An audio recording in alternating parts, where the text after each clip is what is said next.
This program is supported by H.R. Clough and Kearsarge Heating. Their full-service model offers oil delivery, propane, motor fuels with design, installation, service, and maintenance of all types of oil, gas, and alternative energy systems, as well as air conditioning, water conditioning systems, and their highly trained and friendly staff will assist you throughout the process of buying, installing, and servicing a full line of energy products. H.R. Clough and Kearsarge Heating.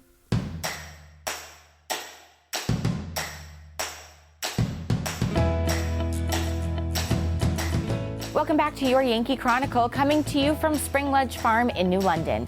I'm your host, Abby Peel. And up the road is the grounds of the New London Historical Society that will be hosting a fun and interesting event on July 9th. Tell us about it, Andrea and Bill. Thank you, Abby. Yes, I would love to talk about all of the fun, family-friendly events that we've got coming up here at New London Historical Society Village in New London, New Hampshire, very close to Main Street. We just had our season opener in May called Young at Art. It was very successful, so be sure to look for that next May. And our next event will be on July 9th. We're having a Civil War Living History event. So I'm here with my partner in crime for the Civil War event, Bill Minsinger. He's a New London resident and also a Civil War demonstrator. Bill, can you tell us about what we're going to see and learn on July 9th? Yes, so we had actually talked about doing this last year, but got canceled. So this year we have made it a little bit bigger event, actually, and both the 3rd Vermont as well as the 5th New Hampshire will participate, both as artillery as well as infantry, and there'll be a full demonstration of how the Union soldier lived and fought during the Civil War. We'll open the event with cannon firing, and that cannon firing will be done with an original Civil War cannon, number 229. This cannon was produced with the 233 and probably was in action in the Gettysburg campaign somewhere. And we'll finish up with cannon fire at 3:30. But at 11:15 and 2:15, we'll have infantry drill. And during that period of time, again, the 5th New Hampshire will be featured in that event. And the manual of arms as well as marching will be demonstrated, so you'll get a good idea of what the Union soldier did in battle. And then during the day, the rest of the day, the camp will be open, so you'll see how, again, the Union soldier lived. And at noontime, period rations will be issued to each soldier, and they'll cook their rations at noon, so you'll get an understanding of what they ate as well. So with the infantry drill, will there be any audience participation for kids maybe?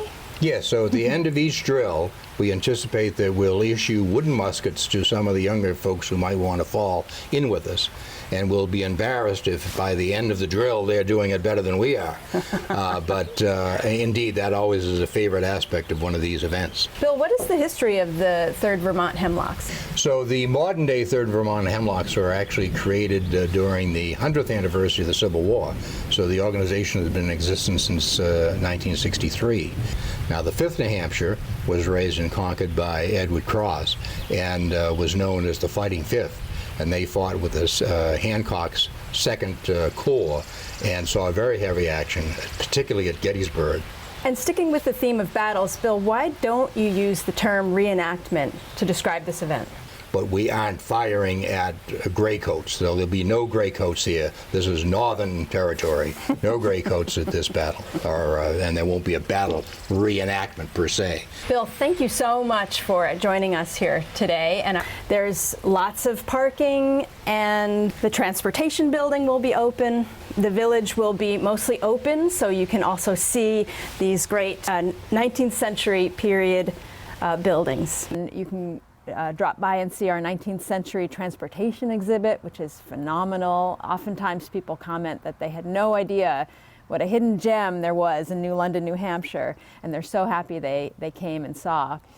The event is going to be $20 per car, so you can fit the whole family in for just $20. Again, July 9th at 10 a.m. And following that, we have an antique show. which again is backed by popular demand. We had one last year and it was really well attended. We have had over 700 cars, and there will be dozens of vendors from all over the region in tents and inside the Phillips barn. So it's an outside event, but mostly outside, with ample parking on site, and there will be a food tent if you get hungry. And finally, I'd just like to include that this space is available for rental for events, and it's a wonderful indoor-outdoor setting that is unique and perfect for weddings or other events. And you can look up information about renting out the Historical Society grounds on our website, which is newlondonhistoricalsociety.org/rentals. So we hope to see you out here this summer at one of our fun, family-friendly events. Thanks, Abby. Back to you. Don't forget to mark your calendar for Sunday, July 9th from 10 to 4 for this year's 19th Century Civil War Day. When we return, Rick Stockwell will give us a preview of this year's Arts in the Harbor. But first, these messages from another one of your Yankee Chronicle underwriters.